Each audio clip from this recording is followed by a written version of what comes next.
Hi, my name's Josh Freeman. I am an attorney at Freeman Level. We're a law firm that helps entrepreneurs and small business owners understand and take the right legal risks so that they can take their businesses from idea to exit.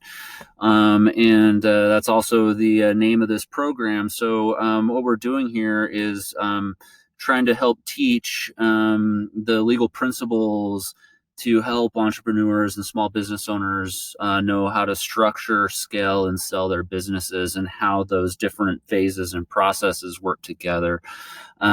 So today we're still here in the structure phase, and we're going to be talking a little bit more about controlling your cap table. In our last video, we shared kind of an overview on these different areas of cap table control that are important. And today we're going to do a deeper dive into equity splits and vesting. Um, so first, we're going to talk a little bit about vesting. We're going to talk about, there are essentially two different types of vesting. There's time-based vesting versus performance-based vesting. And what vesting is basically, if you have a partner who their contribution is going to be providing services and being engaged and part of growing this business over a period of time, it doesn't make sense to give all of that equity up front because then there's no incentive to continue to perform and continue to provide benefit and services to the company. And a lot of times, even people with the best intentions, things will change over time, and owners will get new opportunities, or something will happen in their family and they won't have the time or resources to provide to the business that they once had, or they lose interest and get excited about something else.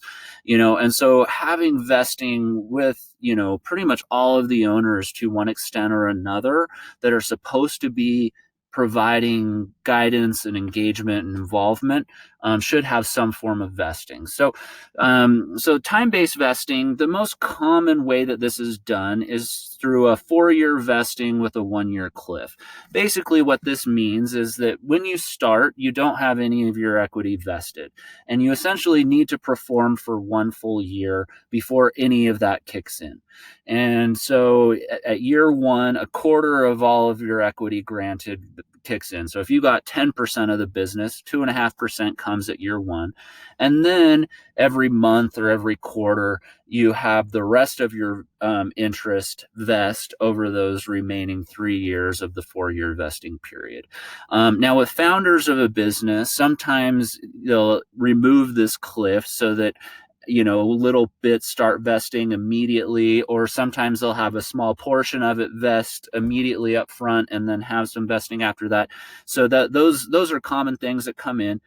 But we regularly see this 4-year vest with 1-year cliff. And almost exclusively with employee type grants and things that way too. So that's one. The benefits and some of the points with time-based vesting is it's really easy to track and it's hard to dispute. You set the date in the document, and if people are there at the time when they're supposed to be there, they get what they're supposed to get, and that's an easy thing to handle and an easy thing to do. And the nice thing about time-based vesting is it's very flexible to change with roles. So if one person comes in is going to play a sales capacity, and then a year and a half into it, they realize their values in operations, it's easy to switch from those, and have the time-based vesting still completely make sense. They're just changing gears. Whereas if you had a performance-based vesting that was tied to sales performance, and then they're going to shift out of sales, then you have to go back to the drawing board, renegotiate, and figure out what the new structure is going to be. So there's that flexibility. And then the other thing is that, time and service is something that's more easily controllable both by the employee and by the company. And there's, rules and laws and contract rights and other things associated with that. And it's pretty easy to track, understand, and control. So on the other side, you have these performance-based vesting. And so with these, what companies will sometimes do is they'll have an employee that's supposed to accomplish a certain goal. And, whether that's a financial goal or some other like trackable numeric metric. And they'll base their vesting on, reaching those different, milestones. Um, and and this can be done. The challenge that happens is when the milestones are not very well and very clearly defined. Because you can run into accounting issues if you're dealing with a financial or numeric milestone. If you're not extremely clear on how the accounting is supposed to be done, which accounts are taken into account of the net profits or whatever metric it is that you're tracking, and have that very clear, there's a lot of room for disputes to arise and things like that. The other side of it too is if you don't want that employee really digging into, or that owner or that person, whatever, really digging into the accounting and financial tracking and everything of your company, if you give them performance-based vesting rights like this, then they're going to have the ability to have rights to audit and look back and get involved in all of your books and everything that way, which some companies aren't comfortable with. So that's another issues. We talked about the changing roles and and that sort of a thing. And so if you're set on doing a performance-based vesting, it's good to address in your stock or unit restriction agreement what the what will happen with that vesting if a significant role change happens and the financial or other milestones or metrics no longer work. You can have that shift at that point to a time-based vesting, and but it's really customized and it's case by case specific to figure out what makes sense and how that works. And then the other thing that I've seen happen is, there's a company and they go, oh, okay, cool. We want to give you this much equity if the company grows, in value from this to this, or we have sales and net profits of, $2 million by the end of this year, or whatever it may be. Right. And then like something happens, what good or bad, like this pandemic that we're dealing with right now that makes it extremely hard to reach those milestones, or something really beneficial happens that has nothing to do with the performance of that person. And then the company's left with, oh, well, we easily surpassed the 2 million, sales mark, but that person didn't really have much to do with that. And then there's this, discomfort between the ownership, the company, and then that owner, and, and those kinds of things. And so I've seen issues come up that way. For those reasons, I favor the time-based vesting approach, kind of for the reasons we've discussed, but a really carefully crafted performance-based vesting approach can also work really well. But either way, with most owners, anyone, founder, employee, partner, whoever that's going to get equity based on, being involved, being there, and, performing, should really have some form of vesting put in place. The other question that comes up with a lot of new companies and companies that are in the process of restructuring, when they realize that, hey, we've got something really great here and we're gonna be able to grow this, is really how equity should be divided among the different founders and owners of the business. And so in here, there's a lot of different things that come into play and different concepts that should be rewarded and things like that. And so, one of the things is, the idea. So you want to identify, which founder, which owner, originally, came up with the idea, or which founders came up with that concept and idea. And, and they should be awarded some form, and typically vested form, of equity for that idea, whether that's 5% or 10% or 2.5%, depending on, depending on the plans of your business, that can, fluctuate. But the idea should be given some percentage of vested equity. And then the next portion of vested equity should be granted to those who are actually putting, cash into the money, in cash into the business, or property into the business. So someone who's contributing something of value that has actual tangible value at that time that's being contributed to the business should be awarded with some form of vested equity. And so in order to decide how much that vested equity is, it depends, a lot on, how big of an opportunity is this and what are the, financial plans and things that way, of the business. And then another piece that you want to look at is, with the owners, what kind of services is that owner going to put in? And so one thing I want to note right here is that, one founder could have both put in the idea, put in some cash, and then also have a service component. So what you may see is like, okay, this guy, for the idea, we're going to give him 5% of the company vested. For the cash, we're going to give him another 5% of the company vested.